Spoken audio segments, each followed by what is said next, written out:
लड़ाई झगड़ा, गाली गलौज, दंगे फसाद करने नहीं आते। पहली बार एक पार्टी है जो कि चुनाव में आके जनता के मुद्दों की बात कर रही है। और जिस किस्म के मुद्दे हम उठा रहे हैं, आज तक भारत के 75 साल के आज़ाद भारत के इतिहास में किसी पार्टी ने ये मुद्दे नहीं उठाए। स्कूल, बिजली, अस्पताल, पानी, सड़क, कोई पार्टी ये बात नहीं करती।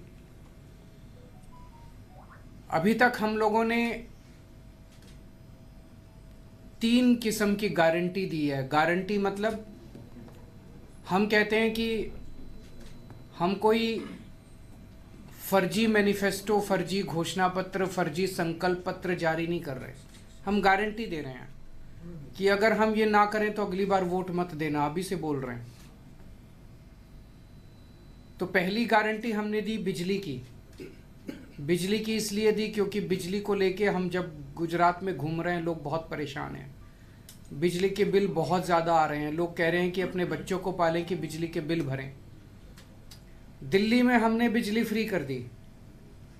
पंजाब में अभी 2 दिन पहले, पिछले हफ्ते 25 लाख परिवारों के पंजाब में जीरो बिजली के बिल आए हैं। जीरो मतलब जीरो, कुछ नहीं आया उसमें। और अगले 1 सितंबर तक 26 लाख और परिवारों के पंजाब में जीरो बिल आएंगे। मतलब 51 लाख परिवारों के पंजाब में जीरो बिल आएंगे। दिल्ली में पिछले कई साल से जीरो बिल आ रहे हैं। तो गुजरात में हमारी सरकार बनेगी तो गुजरात के लोगों के भी जीरो बिजली के बिल आया करेंगे। उसके लिए 300 यूनिट तक बिजली फ्री करेंगे। दूसरी गारंटी थी 24 घंटे बिजली देंगे। और तीसरी गारंटी थी कि 31 दिसंबर 2021 तक के आपके जो पुराने बिल हैं, वो पुराने बिल हम माफ़ करेंगे। ये सबके लिए, चाहे कोई आदिवासी है, SC है, ST है, जनरल है, सबके लिए, सब लोगों को इसका फ़ायदा मिलेगा। दूसरा, जब हम रोज यूथ के बीच में घूम रहे हैं तो गुजरात का युवा बहुत ज़्यादा, सबसे बड़ी शिकायत युवाओं की यही है कि हमारे पास रोज़गार नहीं है, नौकरी नहीं है। पढ़े लिख के बेरोज़गार घूम रहे हैं। जो कम पढ़े लिखे हैं वो भी बेरोज़गार घूम रहे हैं। सरकारी नौकरी के लिए अप्लाई करते हैं तो पेपर फूट जाते हैं, पेपर लीक हो जाते हैं। तो रोज़गार के लिए हमने गारंटी दी कि दिल्ली में हमने पिछले कुछ वर्षों में, 4-5 साल में 12 लाख रोज़गार दिए बच्चों को। 12 लाख बच्चों को रोज़गार दिए। हमें रोज़गार देने आते हैं, हमारी नीयत भी साफ़ है। तो जैसे दिल्ली में दिए, वैसे ही यहाँ पे हर बेरोज़गार युवा को अगले 5 साल में गुजरात के हर बेरोज़गार युवा को रोज़गार देंगे। और जब तक रोज़गार नहीं मिल जाता तब तक 3000 रुपये महीना बेरोज़गारी भत्ता देंगे। तीसरी गारंटी दी कि 10 लाख सरकारी नौकरियां तैयार करेंगे। 10 लाख सरकारी नौकरी, इसका पूरा खाका तैयार किया, हवा में बात नहीं कर रहे। 10 लाख सरकारी नौकरियां तैयार करेंगे। चौथा, इतने पेपर क्यों फूटते हैं, इतने पेपर लीक क्यों होते हैं? क्या इस एक सरकार को पेपर करने नहीं आते, पेपर कंडक्ट करने नहीं आते, एग्ज़ाम कंडक्ट करने नहीं आते? इसके खिलाफ एक सख्त कानून बनाएंगे जिसमें सख्त सज़ा का प्रावधान करेंगे कि जो लोग पेपर फोड़ने के लिए जिम्मेदार हैं उनको सख्त से सख्त सज़ा दी जाएगी, फाइनेंशियल भी और जेल भी। और पांचवा, जो कोऑपरेटिव सेक्टर के अंदर अभी जितनी नौकरियां हैं गुजरात में, वो सारे अपने भाई भतीजे रिश्तेदारों को सिफारिश से मिलती है, पैसे से मिलती है, उसको ट्रांसपेरेंट, पारदर्शी तरीके से सबके लिए वो नौकरियां खोली जाएंगी। कल व्यापारियों से मुलाकात हुई। व्यापारियों को गुजरात में डराया जाता है, धमकाया जाता है। खबरदार केजरीवाल की मीटिंग में गए तो। ये तो गलत बात है यार, मैं कोई आतंकवादी, शरीफ आदमी हूँ। मेरी मीटिंग में जाने से किसी को क्या प्रॉब्लम है? क्यों रोकते हैं उनको? ये तो गलत बात है। व्यापारियों को इतना डराते हैं, इतना धमकाते हैं, हर तरह से डराते हैं। ये डर ख़त्म करेंगे। व्यापारियों को इज्जत की ज़िंदगी देंगे। व्यापारियों ने हमारे देश के विकास के लिए बहुत योगदान किया है। गुजरात के कई व्यापारी और कई उद्योगपति पूरी दुनिया में फेमस हैं। उन्होंने देश का नाम रोशन किया है। उनको इस तरह से डराना, धमकाना, बेइज्जत करना, रूडली बात करना, ये सही नहीं है। उनको डर का माहौल ख़त्म करेंगे, इज्जत देंगे, रेड राज खत्म करेंगे। जैसे दिल्ली में रेड बंद हो गई है, कोई जीएसटी की रेड नहीं, कुछ नहीं। व्यापारियों पे भरोसा करेंगे, भरोसा करके उनको काम करने का मौका देंगे। भ्रष्टाचार खत्म करेंगे व्यापार के अंदर, और वैट में एमनेस्टी स्कीम लेके आएंगे। जो पुराने मुकदमे उनके चल रहे हैं, उन मुकदमों को निपटाने के लिए उनको मौका देंगे। वैट के जितने पेंडिंग रिफंड हैं वो 6 महीने में जारी करेंगे, और व्यापारियों को गुजरात के विकास में पार्टनर बनाएंगे। आज मुझे बेहद खुशी है कि आदिवासी समाज के लिए हम गारंटी देने के लिए जा रहे हैं। आदिवासी समाज 75 साल हो गए आज़ादी के, लेकिन पिछड़ा रह गया। उनका बातें चुनाव के पहले याद आता है सारी पार्टियों को आदिवासी समाज के बारे में। उनका केवल शोषण किया गया, अभी तक सबने शोषण किया, सबने मिलकर शोषण किया। आदिवासी समाज के लिए संविधान के अंदर अलग व्यवस्था है, अलग व्यवस्था है, क्योंकि आदिवासी समाज की अलग संस्कृति है, अलग तौर तरीके हैं और बहुत ज़्यादा पिछड़े हैं। इसलिए संविधान के अंदर अलग व्यवस्था की गई है। लेकिन उस अलग व्यवस्था को कोई भी सरकार लागू करने के लिए तैयार नहीं है, क्योंकि उन्हें उनकी ज़मीन के ऊपर, उनके जंगल के ऊपर, उनके जल के ऊपर सबकी नज़र रहती है कि कैसे इसको नोच लो, खसोट लो, लूट लो। इसलिए हमारी सरकार बनेगी, पहली गारंटी आदिवासी समाज को कि जो संविधान के 5th शेड्यूल में उनको व्यवस्था की गई है, उस पूरी व्यवस्था को लागू करेंगे, पूरा वर्ड टू वर्ड लागू करेंगे। पेसा कानून जो उनके लिए लागू बनाया गया, उस पेसा कानून को, जिसमें ग्राम सभा का प्रावधान है, ग्राम सभा की मर्जी के बिना कुछ नहीं होगा। ये असली जनतंत्र है। मेरा तो कहना है ये पूरे देश के अंदर होना चाहिए, केवल आदिवासी समाज क्यों, सबके लिए होना चाहिए।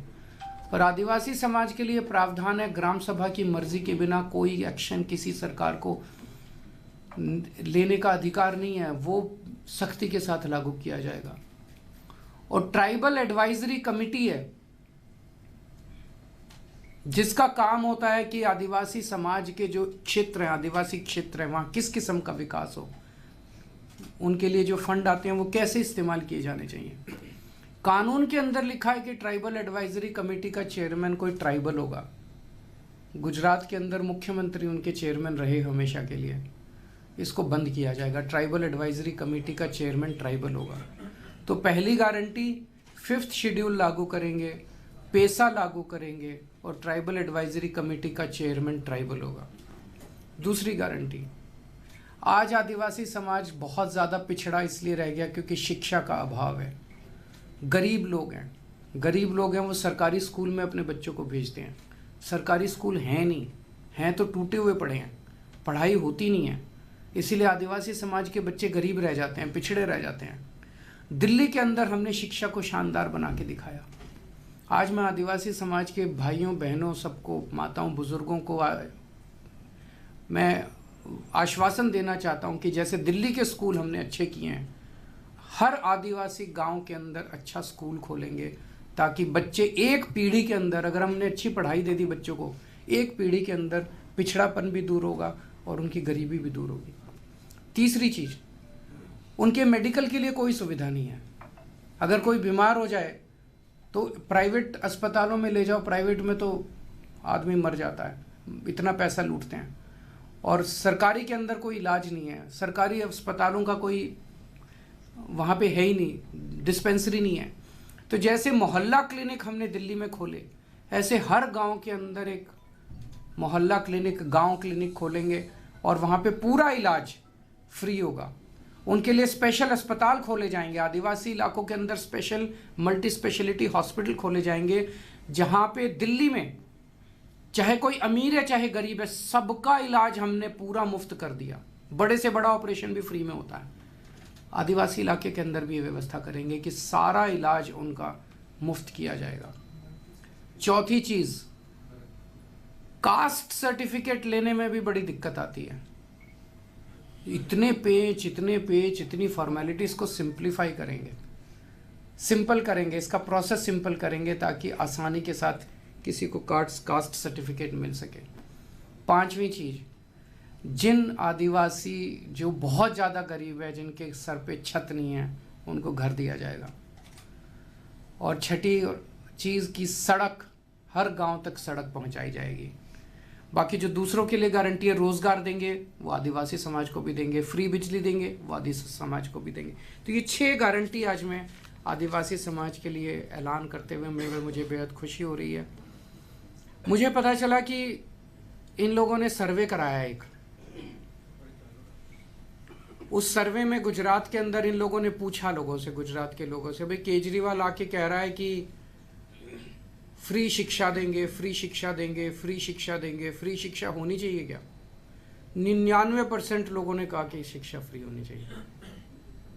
फिर इन्होंने पूछा कि केजरीवाल कह रहा है कि फ्री अस्पताल, फ्री इलाज देंगे, फ्री इलाज देंगे पूरे गुजरात में, तो 97% लोगों ने कहा कि फ्री इलाज होना चाहिए। फिर उन्होंने पूछा कि केजरीवाल कह रहा है बिजली फ्री देंगे, बिजली फ्री देंगे, ऐसे तो लुट जाएगा, राज्य लुट जाएगा। 91% लोगों ने कहा कि बिजली तो फ्री होनी चाहिए। तो पूरा गुजरात आज आम आदमी पार्टी के साथ खड़ा है। तो उनके सर्वे में भी ये आ रहा है कि जो घोषणा हम कर रहे हैं वो जनता उसको पसंद कर रही है। आने वाला चुनाव आम आदमी पार्टी और बीजेपी के बीच में होने वाला है। कांग्रेस के कई सारे नेता तो बीजेपी में चले गए, कई सारे नेता चुनाव के पहले चले जाएंगे, और जो बचेंगे वो चुनाव के बाद चले जाएंगे। तो एक तरह से अब मोर और लेस गुजरात कांग्रेस का गुजरात बीजेपी में मर्जर होने जा रहा है थोड़े दिन के। इनकी ये जो इलू मतलब आई लव यू, तो इलू की जो राजनीति अभी तक चल रही थी बीजेपी और कांग्रेस की, अब ये ख़त्म है। अब ये इलू नहीं चलेगा, जनता की राजनीति चलेगी। जनता की राजनीति केवल आम आदमी पार्टी करती है। ये चुनाव बीजेपी और आम आदमी पार्टी के बीच में सीधी टक्कर होगी। एक तरफ 27 साल का कुशासन है, भ्रष्टाचार है, जहरीली शराब है, सब कुछ गड़बड़ है, और एक तरफ एक नई राजनीति है, नए चेहरे हैं, नए युवा हैं, एक नई उम्मीद है। अगर आपके कोई प्रश्न है तो। सर, गुजरात में कोई तीसरा मोर्चा एग्जिस्ट ही नहीं हुआ है, कितनी उम्मीद चल रही है जिस तरह से आपको लोगों का प्रतिसाद मिल रहा है? लोगों को बहुत उम्मीद है, लोग बहुत खुश हैं। लोग कह रहे हैं कि पहले ये दोनों रल मिल के करते थे सब कुछ, वो बंद हो गया अब, इसीलिए ये लोग घबराए हुए हैं, इसीलिए ये लोग तंग कर रहे हैं, हमें दिल्ली में तंग कर रहे हैं, क्योंकि गुजरात में परेशान है तो हमें दिल्ली में तंग करते हैं। सर, जिस तरह से लव जिहाद के बाद अब लैंड जिहाद सामने आया है, गुजरात के महसूल मंत्री ने कल मातर जो है वहाँ पर जो किसानों का जमीन, कुछ लोगों ने वो जमीन की बात करो, शिक्षा की बात करो, जनता को इनसे कुछ लेना देना नहीं है यार। आप मेरे को वोट देना, मैं आपको यकीन दिला रहा हूँ आपके बच्चों का भविष्य बना दूंगा मैं, और इनको वोट दोगे तो ये जहरीली शराब पिलाएंगे आपको बच्चों को। निर्णय आपको करना, मेरे को इनसे लड़ना झगड़ना नहीं है, मेरे को इनसे गाली गलौच नहीं करनी, मेरे को आती नहीं गाली देनी। सर, आपका मुख्य प्रधान कौन होगा गुजरात में यदि आम आदमी पार्टी जीतती है तो? आप होंगे। सर, गुजरात में हर गुजराती सीएम बनेगा, हर गुजराती सी एक अलग किस्म की, हम एक अलग उम्मीद लेके आए हैं, नई उम्मीद लेके आए हैं, नई राजनीति लेके आए हैं। देश के अंदर पहली पार्टी है जो ईमानदारी की बात करती है। मैं आपसे पूछता हूँ, कोई पार्टी कह सकती है कि हम ईमानदार हैं? कोई कह सकती है? किसी में हिम्मत ही नहीं है। कोई पार्टी कह सकती है कि हमें वोट दो, हम आपके बच्चों के लिए स्कूल बना देंगे? कह ही नहीं सकते। इतने साल हो गए इनको राज करते करते, अभी तक स्कूल नहीं बनाए। क्यों नहीं बनाए? अगर हम 5 साल के अंदर स्कूल बना सकते हैं, ये नहीं बना सकते थे? बना सकते थे, बनाना नहीं चाहते, नीयत खराब है। सर, रेवड़ी कल्चर पर आपकी आलोचना हो रही है, लेकिन रेवड़ियां तो अब गुजरात में भी बटनी शुरू हो गई है। अच्छा, मैं आपसे पूछता हूँ, सस्ता हो रहा है, और मैं आपसे पूछता हूँ जी, मान लीजिए आप बैंक से लोन लेते हैं, आप टाइम पे लोन वापस नहीं करते, तो बैंक क्या करता है? आपकी जमीन की कुर्की करने आता है। फिर आप किसी के पास जाते हैं, मंत्री, मुख्यमंत्री, बचा लो, कोई बचाता है आपको? नहीं बचाता। इन्होंने अपने दोस्तों के 10 लाख करोड़ रुपए माफ कर दिए। 10 लाख करोड़ रुपए किस लिए माफ किए? 10 लाख करोड़ रुपए माफ कर दिए अपने दोस्तों के। अब पैसे कम पड़ गए, अब इनको और माफ करने हैं, तो कह रहे हैं फ्री शिक्षा नहीं होने देंगे, फ्री अस्पताल नहीं होने चाहिए, घाटा होता है सरकार को, बच्चों को फ्री शिक्षा मत दो, फ्री अस्पताल नहीं बनने चाहिए। मैं देश के लोगों से पूछना चाहता हूं कि आपको बच्चों को फ्री शिक्षा देना सही है कि दोस्तों के लोन माफ करना सही है? जिन जिन लोगों के लोन माफ किए गए एक जांच होनी चाहिए कि उन्होंने इनकी पार्टी को कितना चंदा दिया, फ्री में लोन माफ किए कि कुछ हुआ था। सर अब इस पर भी सुप्रीम कोर्ट द्वारा लगाम कसने की बात हो रही है। देखते हैं सुप्रीम कोर्ट क्या कहता है, मुझे सुप्रीम कोर्ट पे भरोसा है। सर वड़ा प्रधान ने हर घर तिरंगा के हिसाब से एक 13, 14, 15 के दिन एक पहल उठाई है, उसको किस तरीके से देखते होना हैं? चाहिए, 75 साल हो गए आजादी का, जश्न मनाना चाहिए। लोगों के 75 पास साल घर नहीं है, तिरंगा तो है।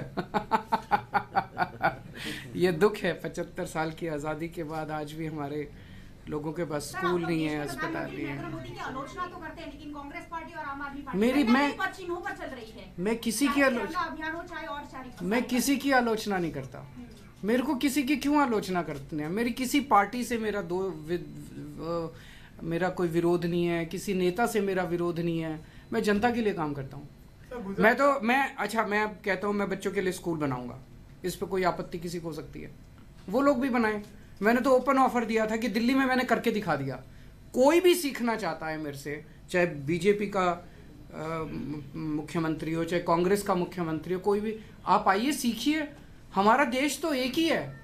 अगर हम एक दूसरे से सीखेंगे तभी तो देश तरक्की करेगा। एक दूसरे से लड़ेंगे तो देश तरक्की कैसे करेगा? तिरंगों को लहराने के बाद उनका क्या करना है, इस पर कोई बात नहीं करा है। क्या तिरंगे की आन बान शान कायम रहेगी? हमेशा के लिए तिरंगा आपके घर पे लहराना चाहिए, हमेशा के लिए। सर जिस तरह से गुजरात में पुलिस के द्वारा ग्रेड पे आंदोलन चल रहा है, क्योंकि काफी समय से उन्होंने ग्रेड पे की मांग सरकार से की, अभी तक उनकी मांग पूरी नहीं हुई है।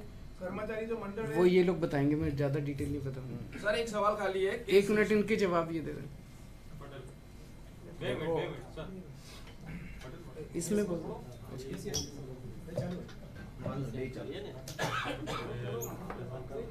ग्रेड पे मामले में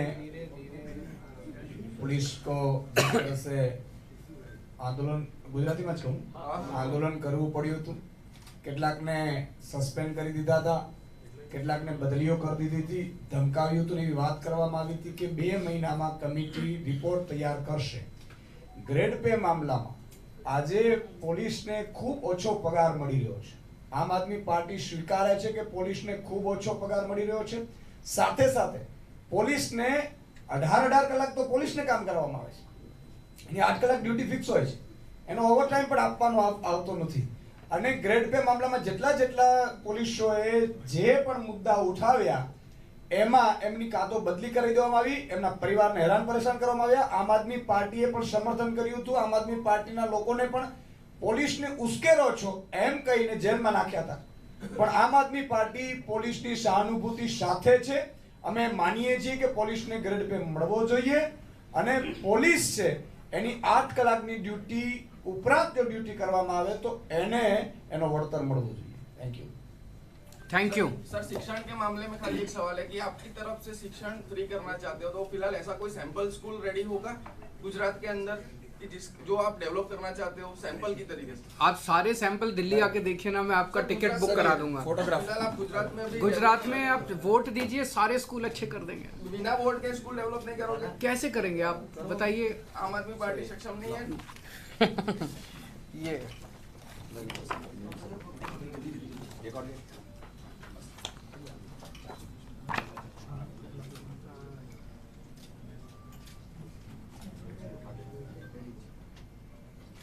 थैंक यू। Thank you.